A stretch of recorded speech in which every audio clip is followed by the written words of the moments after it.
delivering a statement on race and religion. Thank you. Here's Barack Obama. Thank you so much. Thank you. Thank you. Thank you so much. Thank you. Thank you.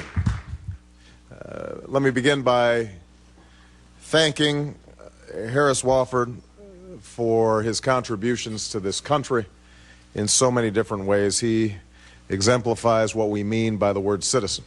And so we are very grateful to him for all the work he has done, and I'm thankful for the gracious and thoughtful introduction. We the people, in order to form a more perfect union, 221 years ago, in a hall that still stands across the street, a group of men gathered and with these simple words launched America's improbable experiment in democracy. Farmers and scholars, statesmen and patriots who had traveled across the ocean to escape tyranny and persecution finally made real their Declaration of Independence at a Philadelphia convention that lasted through the spring of 1787. The document they produced was eventually signed, but ultimately unfinished. It was stained by this nation's original sin of slavery, a question that divided the colonies and brought the convention to a stalemate until the founders chose to allow the slave trade to continue for at least 20 more years and to leave any final resolution to future generations. Of course, the answer to the slavery question was already embedded within our Constitution, a Constitution that had at its very core the ideal of equal citizenship under the law, a Constitution that promised its people liberty and justice, and a union that could be and should be perfected over time. And yet words on a parchment would not be enough to deliver slaves from bondage or provide men and women of every color and creed their full rights and obligations as citizens of the United States. What would be needed were Americans in successive generations who were willing to do their part through protests and struggles on the streets and in the courts, through a civil war and civil disobedience, and always at great risk, to narrow that gap between the promise of our ideals and the reality of their time.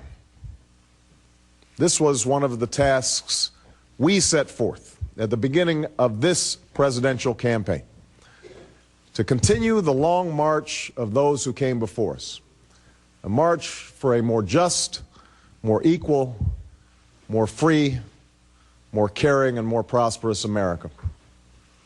I chose to run for president at this moment in history because I believe deeply that we cannot solve the challenges of our time unless we solve them together, unless we perfect our union by understanding that we may have different stories, but we hold common hopes, that we may not look the same and may not have come from the same place, but we all want to move in the same direction towards a better future for our children and our grandchildren. And this belief comes from my unyielding faith in the decency and generosity of the American people. But it also comes from my own story. I'm the son of a black man from Kenya and a white woman from Kansas. I was raised with the help of a white grandfather who survived a depression to serve in Patton's army during World War II, and a white grandmother who worked on a bomber assembly line at Fort Leavenworth while he was overseas. I've gone to some of the best schools in America, and I've lived in one of the world's poorest nations.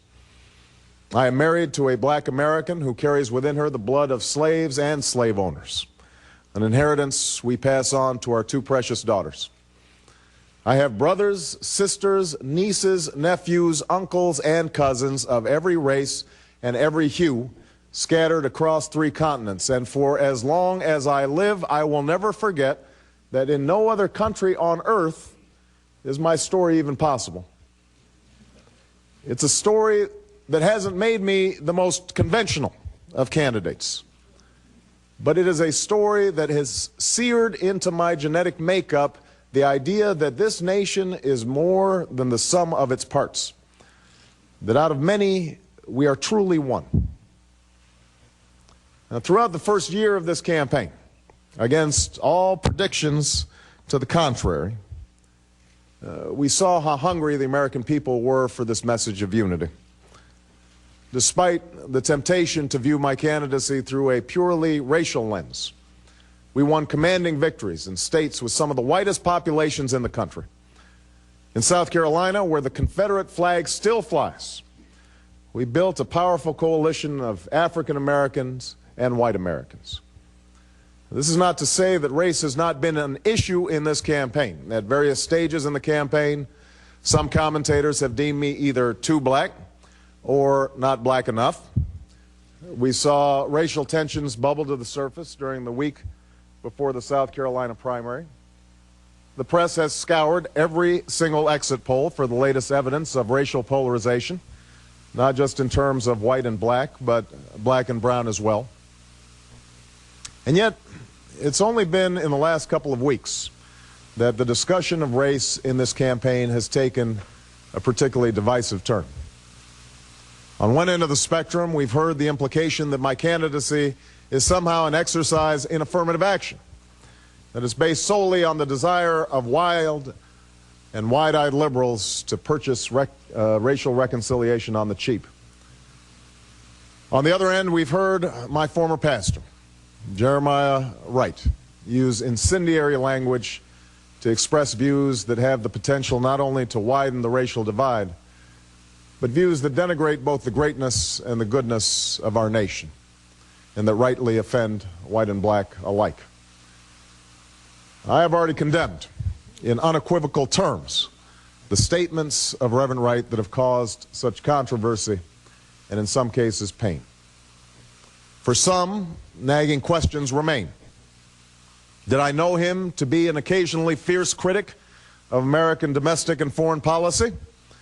Of course.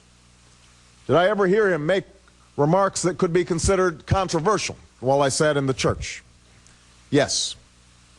Did I strongly disagree with many of his political views? Absolutely. Just as I'm sure many of you have heard remarks from your pastors, priests, or rabbis with which you strongly disagree.